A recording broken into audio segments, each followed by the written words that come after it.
Feel the real fear with us. প্রিয় listeners, আসসালামু আলাইকুম। রিমেম্বারিং স্টোরিজের আজকের এপিসোডে সকলকে স্বাগত জানাচ্ছি। আশা করি সবাই ভালো আছেন, সুস্থ আছেন। রিমেম্বারিং স্টোরিজে কিন্তু আমার বলা বিভিন্ন পুরাতন ঘটনাগুলো আপলোড করে থাকি। আর বেশ কিছু এপিসোড জুড়ে এবার অমর 21শে বইমেলায় আপনাদের পাঠানো ঘটনাবলী নিয়ে আমরা যে বইটি বের করেছিলাম পাতালবাসী নামে, সেই বই থেকে বিভিন্ন ঘটনাগুলো ধারাবাহিকভাবে উপস্থাপন করার চেষ্টা করছি। আপনারা অনেকেই এই বইটি রকমারি থেকে অর্ডার করেছেন, আর এখনও যারা অর্ডার করেননি তারা কিন্তু চাইলেই রকমারিতে গিয়ে অর্ডার করতে পারবেন। রকমারির ওয়েবসাইটে গিয়ে সার্চ অপশনে যদি আপনারা পাতালবাসী লিখে সার্চ করেন তাহলে কিন্তু এই বইটির ডিটেলস চলে আসবে। সেখানে থেকে আপনারা এই বইয়ের বিভিন্ন তথ্যগুলো জানতে পারবেন আর অর্ডারও করতে পারবেন। প্রিয় লিসেনার্স, কথা না বাড়িয়ে চলুন চলে যাচ্ছি আজকের আমাদের যে ঘটনা আমরা সিলেক্ট করেছি সেই ঘটনায়। চলুন শুরু করি ঘটনাটি। আজকে যে ঘটনাটি আমি আপনাদের সামনে উপস্থাপন করব, এই ঘটনাটি আমাদের বইয়ের জন্য পাঠিয়েছিলেন স্বরূপ আজগর ভাই। ওনার বাড়ি ঢাকার যাত্রাবাড়িতে। শুরু করি ঘটনাটি। যেভাবে ঘটনা উনি পাঠিয়েছিলেন সেভাবেই উপস্থাপন করছি। এটি একটি সত্য ঘটনা। ঘটনাটি 1972 থেকে 74 সালের মধ্যবর্তী কোনো একটি সময় ঘটে থাকতে পারে, কারণ সালটি ঠিকভাবে বলা যাচ্ছে না, তবে একটি সম্ভাব্য সময় উল্লেখ করলাম। এই ঘটনাটা ছোটবেলা থেকে শুনে শুনে বড় হয়েছি। আমার মায়ের আপন মামার সাথে ঘটেছিল এটি। তখন আমার মায়ের বয়স হয়তো 8 বা 10 বছর হবে। এখনো অনেকে সাক্ষী আছে ঘটনার। আমার মায়ের মামারা ছিল 6 ভাই ও 4 বোন। সবার বড়জনের নাম ছিল মোকসেদ। সে দেখতে অনেক সুন্দর ছিল, লম্বাই ছিল প্রায় 6 ফুটের কাছাকাছি। আমার এই মোকসেদ নানাকে নিয়েই ঘটনা। ঘটনা ভূতের না ভয়ের, নাকি অলৌকিক, নাকি শুধুই বিস্ময়ের, নাকি শুধুই ট্র্যাজেডির, ঘটনা শুনে আপনারাই সেটা ঠিক করবেন। চলে যাই মূল ঘটনায়। আমার মায়ের নানি অর্থাৎ মোকসেদ নানার মায়ের মাথায় জট ছিল। মোকসেদ নানাই তার প্রথম সন্তান। দ্বিতীয় সন্তান হচ্ছে আমার নানি। জটের একজন মালিক আছে। মোকসেদ মামা যখন জন্ম নিল দিবাগত রাতে সবকিছুই ঠিক ছিল। তার পরদিন সকালে ঘুম থেকে উঠে সবাই অবাক হয়ে যায়। সবাই দেখে তার মাথায় জট নেই। এটা দেখে সবাই অবাক হওয়ার চেয়ে খুশি বেশি হয়েছিল। সবাই চিন্তা করে জট থাকাকালীন অনেক কিছু বাছবিচার করে চলতে হতো। অনেক কিছু খেতে পারতেন না, মরা বাড়িতে যেতে পারতেন না, শ্মশানের কাছ দিয়ে চলাচল করতে পারতেন না, আতুর বাড়িতে যেতে পারতেন না। মরা বাড়ি গেলে উনি অজ্ঞান হয়ে যেতেন। শ্মশানের পাশ দিয়ে গেলে হুট করে 7 দিন বা 3 দিন কারোর সাথে কথা বলতেন না। ওই 7 দিন বা 3 দিন তার জীবনযাপন সব ঠিকই থাকতো, যেমন রান্না করা, গোসল করা, ঘুমানো, সকালে ওঠা, টাইমলি ঘুমানো এবং অন্যান্য সাংসারিক কাজকর্ম সব ঠিক করেই করতেন, কিন্তু কারোর সাথে কথা বলতেন না। এসব দিক চিন্তা করে সবাই বলে যে ভালোই হয়েছে, সব ঠিকঠাক চলছিল। মোকসেদ মামা বেশ বড় হয়ে উঠলেন। তারপর মোকসেদ নানার অন্যান্য ভাই বোন জন্ম নিল। মোকসেদ নানা টকবগে যুবক হয়ে উঠল। মোকসেদ নানা সবসময় লাল কালারের জামা পরতেন, বিশেষ করে লাল ফতুয়া টাইপের ঢোলা আলখেল্লা, লাল লুঙ্গি, লাল গামছা সবসময় কাছেই থাকতো। তিনি বেশ ভালো দোতারা বাজাতেন এবং বাজিয়ে বাজিয়ে বেশ সুন্দর গান গাইতেন। প্রতি বৃহস্পতিবার সন্ধ্যার পর তাদের বাড়িতে ভাব বৈঠকি ও আল্লাহ রসুলের শান ও মিলাদ মাহফিলের আয়োজন করা হতো। প্রথমে মিলাদ মাহফিল ও তবারক বিতরণ, এরপর গান বাজনা করা হতো। সেই গানের আসরে পাশের গ্রামের ভিন্ন ধর্মের বিভিন্ন মানুষরাও আসতেন। গ্রামের নাম ছিল নাউডুবি। মোকসেদ নানাদের বাড়ি থেকে হেঁটে গেলে 15 মিনিট লাগবে হয়তো। এর ভেতর থেকে একটি মহিলার মোকসেদ নানাকে ভালো লেগে যায়। মহিলার নাম ছিল ডালো। সেই মহিলা ছিল বিবাহিত। তিনি তার 2 মেয়ের ননদকে নিয়ে রাতে গান শুনতে আসতেন, কিন্তু ধর্মীয় বিষয় বিবেচনা করে তিনি নানাকে আর কিছুই বলেন না। প্রতি বৃহস্পতিবার নিয়ম করে গান শুনতে আসতেন।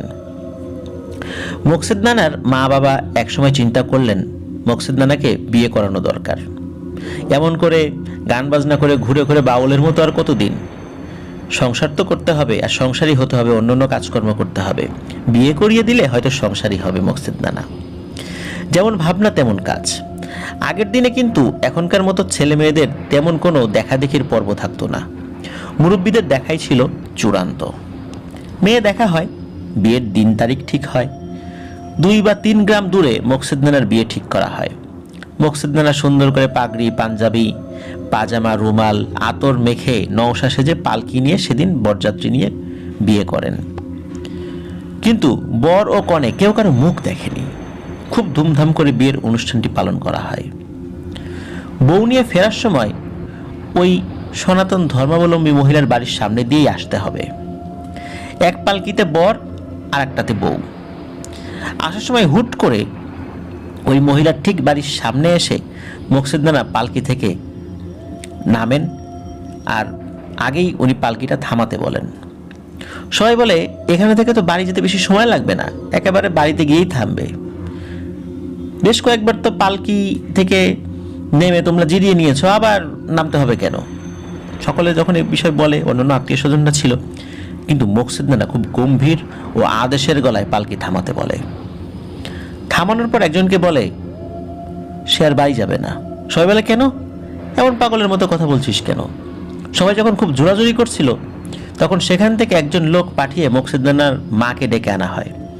তারপর তার মাকে সে বলে, বউ চাইলে ছেলে পাবা না, আর ছেলে চাইলে বউ পাবা না। তখনই সাথে সাথে গ্রামের গণ্যমান্য মাতবর, মেম্বার, চেয়ারম্যান সবার উপস্থিতিতে মেয়ের সাথে যারা এসেছিল তাদের মাধ্যমে মেয়ের বাড়ির লোকজনকে খবর দিয়ে তাদের কাছে ক্ষমা চেয়ে তাদের মেয়েকে তাদের হাতে তুলে দেয়। এর কিছুদিন পর থেকে রাতে মোকসেদ নানাকে ঘরে পাওয়া যেত না। এমন করে 2-1 বার না, প্রায় রাতেই এমন হতো। ঘর ভেতর থেকে আটকানো থাকে, কিন্তু সকালবেলা তাকে বাড়ির উঠানোর মাঝখানে পাওয়া যায়। তার মা বাবা বেশ চিন্তায় পড়ে যায়, ছেলেটার সাথে কেন এমন হলো? এখন রাতে ঘরেও পাওয়া যায় না।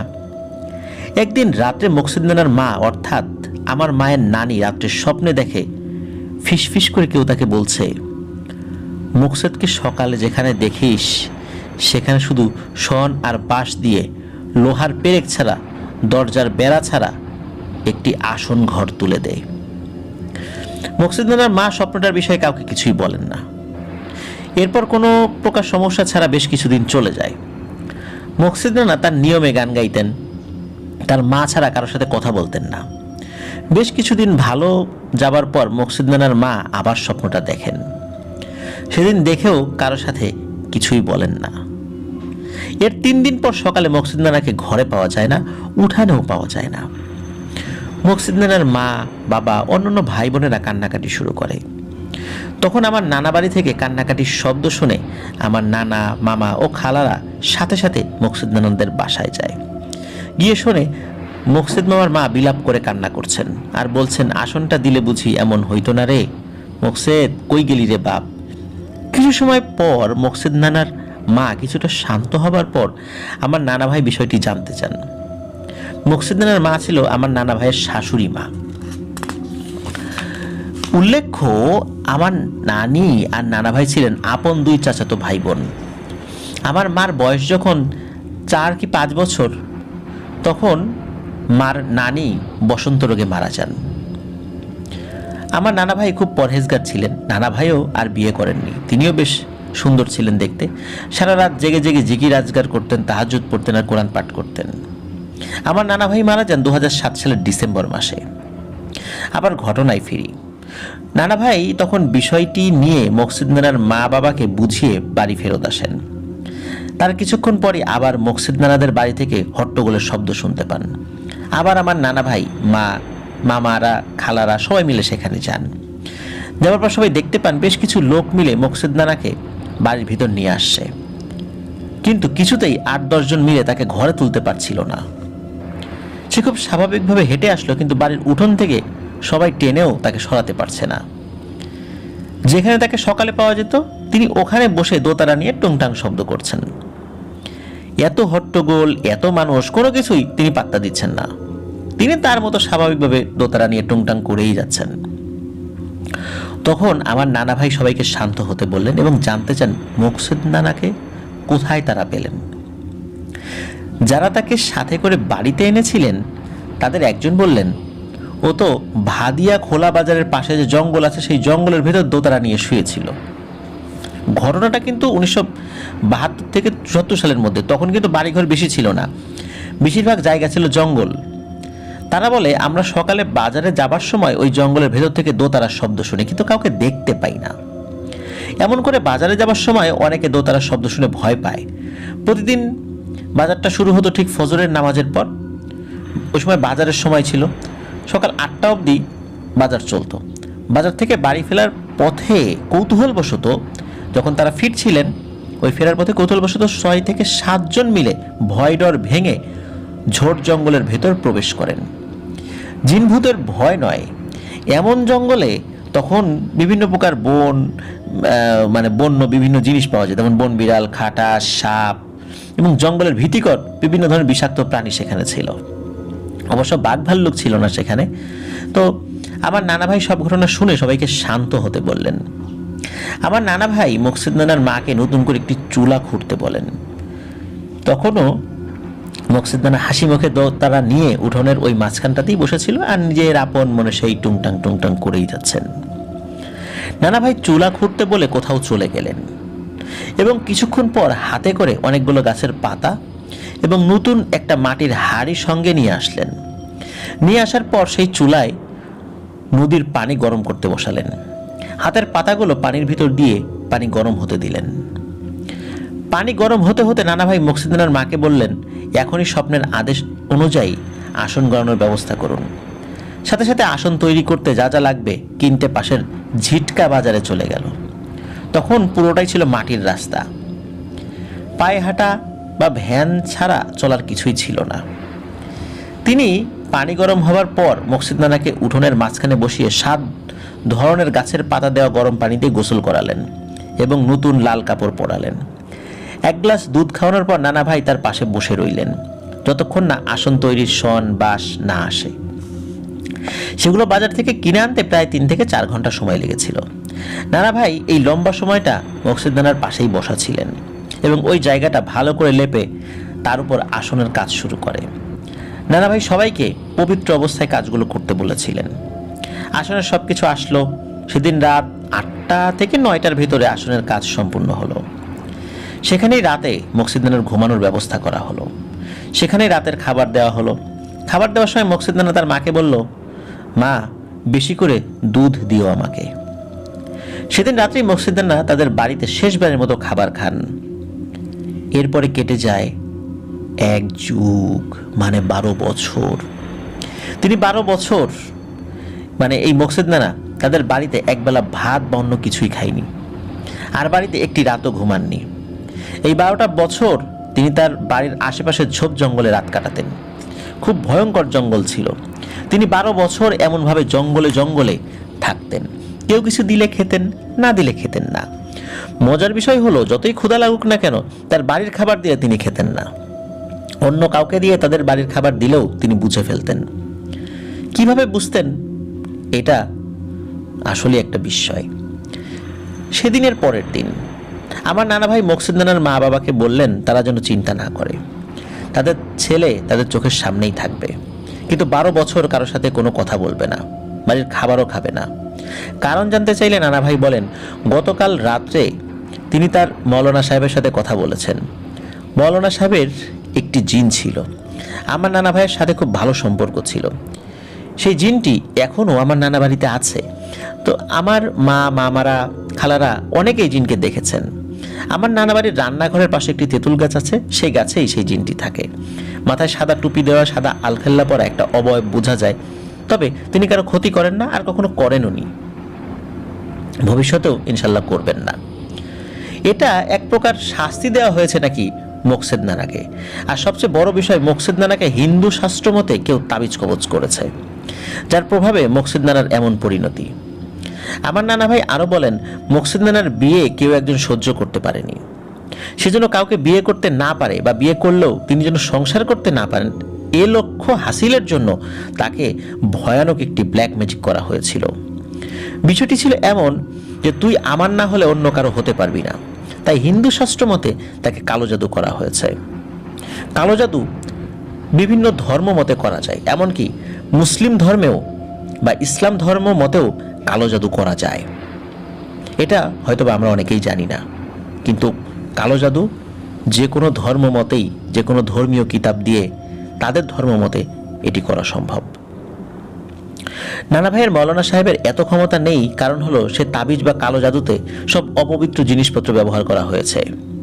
বিভিন্ন ধরনের জায়গা থেকে বিভিন্ন ধরনের অপবিত্র মাটি নিয়ে আসা হয়েছিল এবং সেটি দিয়ে কাজটি করা হয়েছিল। তাবিজটা এমন নাপাক ও অপবিত্র জায়গায় রেখেছে যে সেখান থেকে কোনো পবিত্র জিনের পক্ষে গিয়ে সেটা তুলে আনা সম্ভব নয়। তাই নানা ভাইয়ের মৌলানা সাহেব ওই তাবিজটা নষ্ট করতে পারেনি। জিন জাতি অনেক পবিত্র ও অপবিত্র জায়গায় যেতে পারে না। যদি মোকসেদ নানার মা প্রথমবার স্বপ্নটা দেখার পরই আসন ঘর তুলে দিতেন, তাহলে 12 বছর তিনি আর জঙ্গলে জঙ্গলে থাকতেন না। এখন কিছুই করার নেই, এমন করে 12 বছর কাটাতে হবে। তখন থেকে কেউ না কেউ মোকসেদ নানাকে একা একা হেঁটে বেড়াতে দেখতেন, জঙ্গলের ভেতর দেখতেন, কিন্তু কেউ তাকে কিছু বলতেন না। সবাই তাকে নাম দেন মোকসেদ পাগল। মোকসেদ পাগল নামেই তিনি সকলের কাছে পরিচিত হয়ে যান। প্রিয় লিসেনার্স, ঘটনা কিন্তু এখানে শেষ নয়। 12 বছর শেষ হওয়ার সাথে সাথে তিনি তার বাড়িতে ওই উঠোনের মাঝখানে যে আসন ঘর তোলা হয়েছিল সেখানে গিয়ে ওঠেন। আবার প্রতি বৃহস্পতিবার গান বাজনা করতেন। গান বাজনা শেষ করে সবাই যে যার মতো চলে যেত। ওই যে হিন্দু মহিলা, তিনিও কিন্তু গান শুনতে আসতেন। সবাই যাবার কিছুক্ষণ পর আসনে দুধ, কলা এগুলো দেয়া হতো। এভাবে ভালোই যাচ্ছিল, বেশ কয়েক বছর চলে যায়। তারপর একদিনের ঘটনা। দিনটি ছিল শুক্রবার, সময়টা ছিল বাদ জুম্মা। মোকসেদ নানাদের পাশের বাড়িতে কোনো একটা কারণে মিলাদ মাহফিলের দাওয়াত দেওয়া হয় বা আয়োজন করা হয়। মোকসেদ নানাকেও দাওয়াত দেওয়া হয় এবং সেখানে মোকসেদ নানা এবং আমার নানা ভাই যান। মিলাদ মাহফিল শেষ হওয়ার পর সবাইকে তবারক বিতরণ করা হলো। সবাইকে লম্বা পাটিতে সিরিয়াল করে বসিয়ে কলা পাতায় খেতে দিল। মোকসেদ নানাও সবার সাথে খেতে বসলেন এবং ভাত ও মাছও খেলেন। তারপর পায়েস বা ক্ষীরের ব্যবস্থা ছিল। মোকসেদ নানার কলা পাতায় ক্ষীর দেয়া হলো। তিনি সেই ক্ষীর মাত্র 2 বার মুখে দিয়েছিলেন। তারপর মানুষজনের ভিতর তার রক্ত বমি শুরু হয়। টিউবওয়েলের পানির মতো নাকি তার গলা দিয়ে রক্ত আসতে লাগলো। মাত্র 3 থেকে 4 মিনিটের ভিতর রক্ত বমি করতে করতে সাধের দোতারা ছেড়ে চলে যান না ফেরার দেশে। পুরো সরব্দি নগর গ্রামে চলে আসলো এক শোকের ছায়া। মোকসেদ মামার পরিবারেও শোকের ছায়া। সে বাড়ি থেকে মোকসেদ নানার লাশ বাসার খাটিয়ায় করে তাদের বাড়িতে নিয়ে আসা হয়, যে বাড়িতে তিনি দাওয়াত খেতে গিয়েছিলেন। নিয়ে আসার সময় সবাই অদ্ভুত একটি বিষয় খেয়াল করেন। তাদের বাড়িতে ঢোকার সময় পুকুর পাড় দিয়ে যেতে হয়। সে পুকুর পাড়ে গিয়ে সবাই হতভম্ব হয়ে যায়। পুকুর পাড়ে সবাই দেখতে পায় বিশাল বড় এক অজগর সাপ মোচরাতে আর্তনাদ করতে করতে পুকুরের এ মাথা থেকে ও মাথা যায় আর আসে, আর শো শো শব্দ করছে, মেঘের গর্জনের মতো, হৃদয় চুপসে যাওয়ার মতো শব্দ। সাপটির দৈর্ঘ্য ছিল প্রায় 14 ফুটেরও বেশি এবং এর প্রস্থ ছিল 2.5 ফুটের মতো। 2.5 ফুট প্রস্থ এত মোটা সাপ, নিশ্চয়ই প্রিয় লিসেনার্স বুঝতেই পারছেন। শত শত মানুষের ভিড় হয়ে যায় সেই দৃশ্য দেখার জন্য। এরপর মোকসেদ নানার লাশ গোসল করানো হয়, কাফন পরানো হয়। আমার নানা ভাই জানাজা পড়িয়েছিলেন। আমার নানা ভাই আসন ঘরের মাঝখানে কবর খোঁড়ার নির্দেশ দেন। যখন কবর খোঁড়া শেষ হয়, ওই সাপটাও নাকি রক্ত বমি করতে করতে মারা যায়। ওই সাপটাকেও মাটি চাপা দেওয়া হয়েছিল কোনো একটা জায়গায়। মোকসেদ নানা মারা যাওয়ার পরদিনই ওই ডালো নামক হিন্দু মহিলাটি বদ্ধ উন্মাদ হয়ে যায় এবং বাকি জীবন পাগল থেকেই মারা যান। একদিন নানা ভাইকে জিজ্ঞেস করেছিলাম, গরম পানিতে কিসের পাতা দেওয়া হয়েছিল? নানা ভাই বলেছিলেন 7টা কাঁটাযুক্ত গাছের পাতা ছিল। এটি ছিল ঘটনা। প্রিয় লিসেনার্স, এই ঘটনা থেকে কিন্তু আমরা কয়েকটা বিষয় আমরা বুঝতে পারলাম। এটি হচ্ছে ওই ডালো নামক যে হিন্দু মহিলা, তিনি বিবাহিত ছিলেন, তার সন্তানাদি ছিল, কিন্তু তারপরও মকসেদ নানাকে পছন্দ করতেন। কিন্তু যেহেতু ধর্মীয় একটা বাধা ছিল, উনি তো কাউকে কিছু বলতে পারছিলেন না, কিন্তু মকসেদ নানা যাতে কাউকে বিয়ে না করে এই জন্য উনি মূলত ব্ল্যাক ম্যাজিক করেছিলেন, যার ফলে ভয়ানক কোনো একটা জিন ওনার কাছে চলে আসে এবং যার ফলশ্রুতিতে উনি আর সংসারই করতে পারেন নাই। তারপর আসন দেওয়ার এই বিষয়টি পরিষ্কার নয়, কিন্তু 12 বছর উনি এভাবে জঙ্গলে জঙ্গলে ঘুরে ঘুরে রাত কাটিয়েছেন, কারোর সাথে কথা বলতেন না, নিজের বাড়ির খাবার খেতেন না। তারপর যখন 12 বছর পার হয়ে যায় আবার বাড়িতে ফেরত আসেন, এরপরে আবার আগের নিয়মে উনি জীবনযাপন করতে থাকেন, মানুষের সাথে কথা বলতে থাকেন। এরপরে কোনো একটা বাড়িতে দাওয়াত খেতে গিয়ে যখন ওই ক্ষীর খেয়েছেন তখনই এই সমস্যা, রক্ত বমি করতে করতে মারা যান। উনি মারা যাওয়ার পর ওই যে একটা সাপ, অজগর সাপের মতো একটা সাপ, 2.5 ফুট চওড়া, লম্বা তো প্রায় 14 ফুটের উপরে, কত মোটা একটা সাপ নিশ্চয়ই বুঝতে পারছেন। এই সাপটি আসলে কি সাপ ছিল না অন্য কোনো ব্যাপার ছিল? ক্ষীর খাওয়ার সাথে সাথে কেনই বা এরকম পরিণতি হয়েছিল, এই বিষয়টি নিয়ে পরবর্তীতে আর কোনো অ্যানালাইসিস হয়নি। আমরা যে বিষয়ে কোনো জানতে পারবো যে কোনো হুজুর কোনো কিছু বলেছিলেন, এই সম্পর্কিত কোনো তথ্য আমাদেরকে স্বরূপ আসগর ভাই দিতে পারেননি। আসলে আমাদের আশেপাশে অনেক ঘটনা ঘটে যায়, সবগুলোর ব্যাখ্যা তো আমরা দিতে পারি না, তবে এতটুকু বলতে পারি যে ব্ল্যাক ম্যাজিকের পরিণতি কি ভয়ানক হতে পারে। এই ডালো নামক যে মহিলা, উনি যে ব্ল্যাক ম্যাজিক করেছিলেন তার পরিণতিও কি হলো দেখুন। তিনিও কিন্তু আর ভালো থাকতে পারেননি, বদ্ধ উন্মাদ হয়ে গিয়েছিলেন। কেন আবার উনি উন্মাদ হলেন এই বিষয়টির তথ্যও আমরা জানতে পারিনি। অনেক বিষয় রহস্যাবৃতই থেকে যায়, রহস্যাবৃত থেকেই মানুষের জন্য শিক্ষণীয় হয়ে থেকে যায় সারাটা জীবন। এমন একটি ঘটনা ছিল এটা। ধন্যবাদ স্বরূপ আসগর ভাই, চমৎকার একটি ঘটনা আপনি আমাদেরকে দিয়েছিলেন, যেটি আমরা পাতালবাসী বইয়ে সন্নিবেশিত করেছিলাম। আশা করছি ঘটনাটি লিসেনারদের কাছে ভালো লাগবে। প্রিয় লিসেনার্স, আপনারা যারা আমাদের চ্যানেল সাবস্ক্রাইব করেছেন জাযাকাল্লাহু খাইরান, ধন্যবাদ আপনাদেরকে। আর যারা এখনও করেননি তারা দ্রুত সাবস্ক্রাইব করে ফেলবেন প্লিজ। আমরা কিন্তু প্রতি বুধবার আমাদের চ্যানেলে প্রচারিত বিভিন্ন জনপ্রিয় ঘটনা, একটি করে ঘটনা আমরা আমাদের ফেসবুক পেজে আপলোড করছি। বুধবার রাত 10:59 আমাদের ফেসবুক পেজে আপনারা যুক্ত থাকতে পারেন। আমাদের ফেসবুক পেজ এবং গ্রুপ রয়েছে আফনান দ্য হরর ওয়ার্ল্ড এই নামেই। এই দুটো লিঙ্ক আমরা আমাদের ভিডিও ডেসক্রিপশনে দিয়ে রেখেছি, সেখানে গিয়ে আপনারা আমাদের পরিবারের সদস্য হয়ে যেতে পারবেন। আপনারা যারা ঘটনা পাঠাতে চান তারা লিখা অথবা রেকর্ড করে যে কোনোভাবে ঘটনা পাঠাতে পারবেন afnanthehorrorworld@gmail.com এই ইমেল অ্যাড্রেস। আর ইমেল অ্যাড্রেসের স্পেলিংটাও আমরা আমাদের ভিডিও ডেসক্রিপশনে দিয়ে রেখেছি, সেখানে গিয়ে আপনারা আমাদের ইমেল অ্যাড্রেসের স্পেলিংটা চেক করে নিতে পারবেন। প্রিয় লিসেনার্স, আপনারা পাতালবাসী বইটি সংগ্রহ করতে পারেন, প্রান্ত প্রকাশন থেকে বইটি প্রকাশিত হয়েছিল, রকমারিতে গিয়ে আপনারা অর্ডার করতে পারবেন। লিসেনার্স, আজকের মতো বিদায় নিচ্ছি। সোমবার অমীমাংসিত রহস্যের আরও একটি এপিসোড নিয়ে আপনাদের সামনে ইনশাল্লাহ হাজির হব, ঠিক রাত 10:59 Afnan the horror world YouTube চ্যানেলে। সকলে ভালো থাকুন, সুস্থ থাকুন, আমার জন্য দোয়া করবেন, আমার পরিবারের জন্য দোয়া করবেন, আপনাদের জন্য দোয়া রইল, আপনাদের পরিবারের সকলের জন্য দোয়া রইল। আল্লাহ সুবহানাহু ওয়া তাআলা আমাদেরকে ভালো রাখুন, সুস্থ রাখুন, নিরাপদে রাখুন, আফনান দ্য হরর ওয়ার্ল্ডের সাথে রাখুন। আসসালামু আলাইকুম। প্রিয় লিসেনার্স, আসসালামু